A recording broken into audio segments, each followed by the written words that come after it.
చాలామంది madam practice చేసుకోవడానికి time లేదు. అసలు ఎక్సర్సైజ్ చేయడానికి, వాకింగ్ చేయడానికి అసలు టైమే లేదు అంటా ఉంటారు.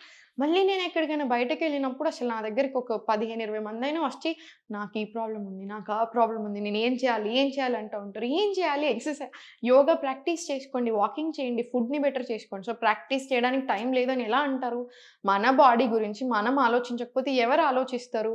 ఇప్పుడు వీక్లీ 5 అవర్స్ ప్రాక్టీస్ చేసుకోమంటున్నాను. జస్ట్ 5 అవర్స్ అంటే ఎవ్రీ డే గంట ప్రాక్టీస్ చేసుకోండి. సాటర్‌డే, సండే కలిపి మీరు హాఫ్ అన్ అవర్ ప్రాక్టీస్ చేసుకున్నా సరే 6½ అవర్స్, 5½ అవర్స్ లేవా మన దగ్గర ప్రాక్టీస్ చేసుకోవడానికి మీ దగ్గర? వీక్లీ అంటే 168 అవర్స్‌లో ఒక 5½ అవర్స్ కూడా మీకోసం మీరు కేటాయించలేకపోతే ఇంక ఎలా మరి? అప్పుడు ప్రాబ్లమ్స్ వస్తాయి గదా! సో, మీరే గదా! మనది మనమే కదా చూసుకోవాలి. మనం వేరే వాళ్ళ కోసం అది చేయడానికి, ఇది చేయడానికి చాలా రెడీ ఉంటాం. ఎస్పెషల్లీ ఫ్యామిలీ కోసం. కానీ మన గురించి మనము ఒక గంట ఎక్సర్సైజ్ చేయడానికి, ఒక గంట ఆసన ప్రాక్టీస్ చేసుకోవడానికి ఎందుకు లేదు టైము?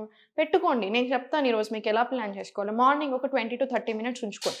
మార్నింగ్ లేచాక నాడీ శోధన ప్రాణాయామం చేసుకోండి. ఒక 5 సెట్స్ సూర్య నమస్కార్, కొన్ని ఆసన ప్రాక్టీస్ ఇన్వాల్వ్ చేయండి.